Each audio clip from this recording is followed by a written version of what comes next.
let's go to Arkansas. Let's go to Sam Pittman because he's kind of the low-hanging fruit here. Again, we're not talking about Billy Napier or Ryan Day on this episode. So the low-hanging fruit elsewhere is Sam Pittman. He's in year 5, and he was the hotness in September 2021, Garrett. I don't know if you remember, just everyone was singing his praises. They beat A&M for the first time in a decade, it seemed like at that point. 4-0, yep. Yeah, 4-0, ranked in the top 10, going into a big showdown with Georgia. They got shellacked in that game, but he does finish that year 9-4, 4-4. That's year 2. The future's looking bright. Since then, it has not been pretty, and that bottomed out with a 4-8 finish, including 1-7 in SEC play last year. His total record at Arkansas is not awful, 23-25, 479 winning percentage, but the best he's done is finish tied for 3rd in the SEC West. And quite frankly, that's a fan base that wants to win more than that. And you add on top of it that last year was kind of supposed to be the year for them. People were talking about Arkansas being a dark horse SEC West candidate. KJ Jefferson was a dark horse Heisman candidate. They had the backfield going, and then they go 4-8 and 1-7. I know there were a lot of injuries last year, but all those guys that you had to be optimistic about are gone from the portal. They arguably lost more in the portal than maybe anyone else in the SEC last year from a production standpoint. So if I'm an Arkansas fan, I'm left thinking that Pittman might be a dead man walking this year. And I don't know that the schedule really does him any favors either. Yeah, man, you got to ask first, how good was Treylon Burks? That's the first question I have to ask, because he kind of made that season for Arkansas. And look, they did win a big game against Penn State to finish the year, but they don't have that big New Year's 6 win like Dave Aranda does. They have the actually identical stats in terms of what they've done, since they've gotten there. It's 4 years. They're both. And one's in the SEC, one's in the Big 12. So, obviously. Yeah, obviously, done it against harder to play in the SEC. Duh, obviously. But he doesn't have the New Year's 6 win. He doesn't have that like Dave Aranda does. And also what he does have is, unfortunately for him, a much more passionate fan base at Arkansas than what Baylor has. Baylor fans care about their football, but Arkansas fans care about their football. And they're not going to sit around too long and, let their head coach suck and let them, just kind of fall down the drain. And when you take, obviously, Treylon Burks was massive to that program, but the thing that made their offense go the last couple of years is KJ Jefferson, Rocket Sanders. Both of those guys have left the program.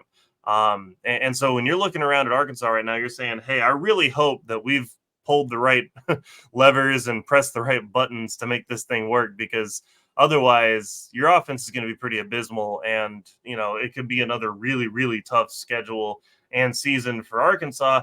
And I think the hot seat is, fire in the hole, 5 alarm, like the whole thing is going on in Arkansas right now, because Sam Pittman, he's dangerously close to losing his job. I know we've talked about it a couple times in this pod. He is in the doesn't finish the season territory. For me, he's in the doesn't escape October territory, where, things go wrong just right enough.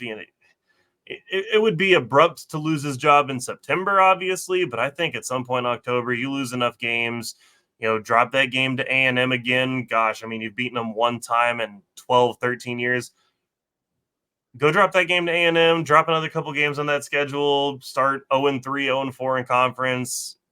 It could be rough for Arkansas. And look, it's a new era in the SEC. No more Nick Saban, no more, divisions. Arkansas fans are going to be looking to change it up and say, hey, now that we don't have to play Bama every single year, now that, maybe it's not always LSU, now that it's not always, those big teams, maybe we'll start to get, a little bit of a favorable schedule, build some momentum.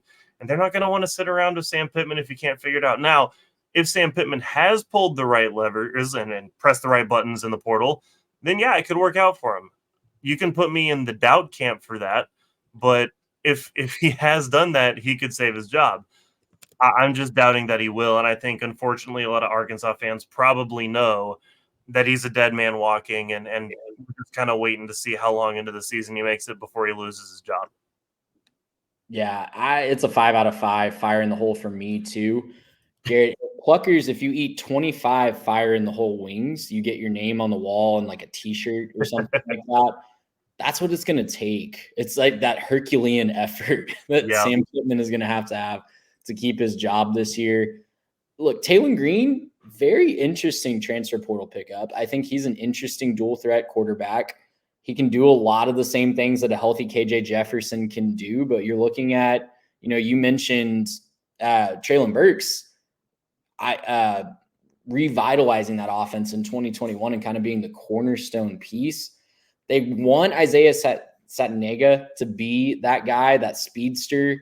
I just don't know if he's ready to be a true bona fide SEC one. They don't really have a lot of other guys in that wide receiver room that inspire me to think that, even if Green is a revelation, that he's going to have enough around him to make that. They do bring back a lot of experience on defense. They only lost a couple starters, I believe, if I'm remembering right, but it's just an uphill battle, man. If I could bet money on the first coach being fired in college football this year, I think I would bet on Sam Pittman, because how's this as a start for the schedule this year? Before their bye week on October 12th, Pine Bluff at home, that should be a win, or at War Memorial in Little Rock. Then they go to Oklahoma State, one of the favorites in the Big 12 that always plays better in Stillwater. They have the Fighting Trent Dilfords at UAB next at home. Then they have an SEC three-pack of at Auburn, Texas A&M in Arlington, and Tennessee at home.